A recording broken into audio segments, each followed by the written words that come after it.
40 minutes du 19e arrondissement, un autre maire, Stéphane Baudet, à la tête de la ville de Courcouronnes. Il est également président de l'Association des maires d'Île-de-France et s'apprête à envoyer une lettre en haut lieu.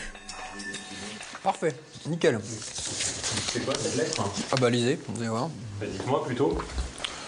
C'est le courrier qu'on adresse au Premier ministre pour lui dire à la fois que les maires sont évidemment favorables dans une grande partie quand même à l'accueil de réfugiés sur leur territoire, mais en contrepartie de moyens qui permettra de les accueillir dignement, qu'il s'agisse d'accompagnement social, qu'il s'agisse de logement, et pas juste se satisfaire d'annonces de dispatching de réfugiés partout en Île-de-France.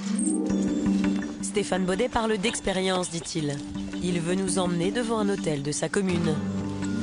En juin dernier, 36 migrants ont été relogés ici par la préfecture, dans l'urgence. On nous en a envoyé une trentaine, ici même, dans cet hôtel, sans nous prévenir au préalable, sans aucune forme d'ailleurs d'accompagnement social. Et en quoi c'est un problème pour vous, pour la commune? Parce que dès le lendemain, ils viennent taper à la porte de la commune pour savoir si on a des bons alimentaires, etc. Donc, après, il faut les gérer. C'est bien sympathique de les poser ici, mais enfin, quand on est réfugié et migrant, a priori, on n'a pas de quoi manger, on n'a pas de quoi travailler, on n'a pas les papiers pour pouvoir le faire. Voilà. S'il nous parle d'argent en permanence, c'est, dit-il, parce qu'il en manque. L'État coupe dans les budgets. Il veut nous montrer un projet qui lui tient à cœur, la future maison de santé. C'est fermé. Mais là, vous voyez bien le chantier, hein, si vous montez là. Et c'est quoi le rapport avec l'accueil des réfugiés? On a aujourd'hui déjà beaucoup de mal, financièrement, à s'occuper de nos populations dans des quartiers ou dans des villes déséquilibrées comme les nôtres. Encore une fois, 3/4 de la population de Courcouronnes est dans un quartier dit sensible, en tout cas dans un quartier où les familles sont en difficulté au moins financière. On a déjà du mal, on n'a presque plus les moyens d'ailleurs d'absorber cette difficulté-là. Hier matin, nous l'avons retrouvé dans son bureau, avec la une de ce quotidien. Vous pouvez me lire la une? Accueil des migrants, la France se prépare. L'Élysée a donné son feu vert pour l'accueil de 24 000 réfugiés en 2 ans. Évidemment que ça part d'un bon sentiment. Mais enfin, qu'est-ce que je dis, moi, à mes habitants? J'ai 450 demandes en flux tendu de logements sociaux à Courcouronnes. Je peux placer 40 familles par an. Je dis quoi aux familles qui sont inscrites depuis 8 ou 10 ans et qui attendent un logement social? Donc, je ne suis pas certain qu'on se prépare de la meilleure des façons. Notamment du point de vue de l'acceptation des habitants. Des habitants qui n'hésitent pas à lui écrire en abondance sur sa page Facebook. Il nous lit quelques messages qu'il a choisis. Il n'y a pas de logement pour nos sans-abri, mais là, il y en aura pour eux. C'est inadmissible. Désolé, je ne suis pas d'accord. Aider ceux qui fuient la guerre, évidemment. Encore faut-il les appeler par leur nom, donc pas des migrants. Il faudrait peut-être commencer à fournir aux réfugiés les villes qui ont le moins de population étrangère. Ça revient assez régulièrement. S'occuper en priorité de sa ville et de ses problèmes.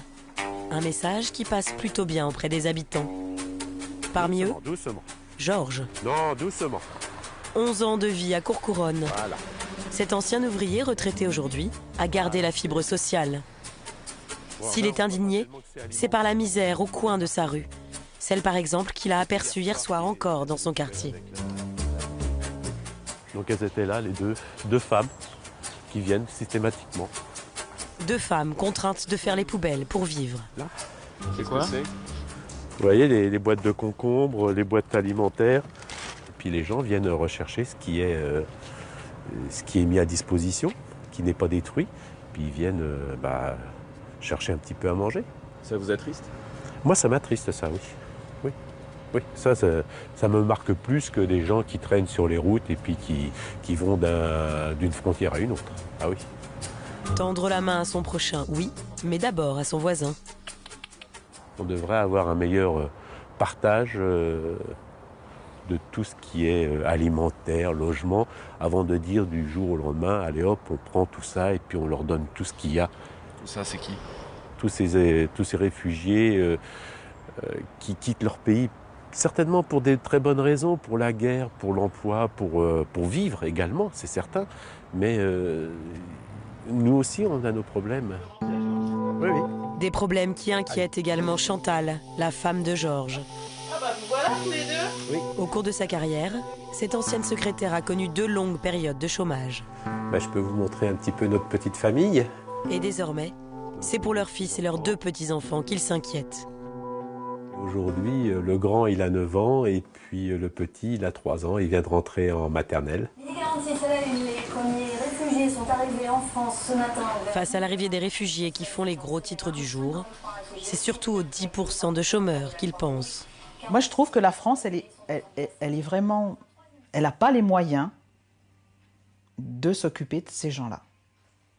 L'Allemagne, elle le fait, alors bon, je sais pas. J'ai pas la solution.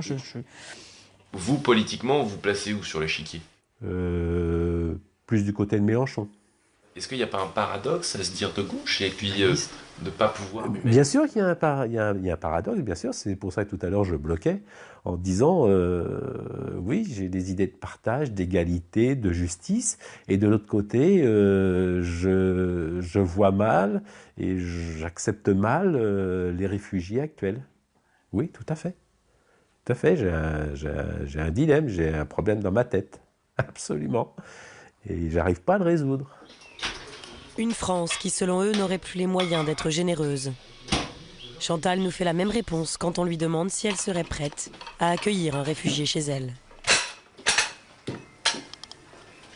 Non, moi je ne le ferai pas, parce que déjà, j'ai pas assez de place dans ma maison. Ma maison, il y a 2 chambres, hein, 2 chambres, et donc j'ai ma chambre, et j'ai une chambre pour mes petits-fils qui viennent, que je récupère régulièrement la semaine. Donc non, je ne le ferai pas. Par contre, il y a une collecte de quelque chose, je donne. Je mets des aliments, je mets des boîtes de conserve, je mets des couches, je mets des choses comme ça. Je fais une aide à mon niveau, que j'estime correct, à mes moyens, que j'estime correct.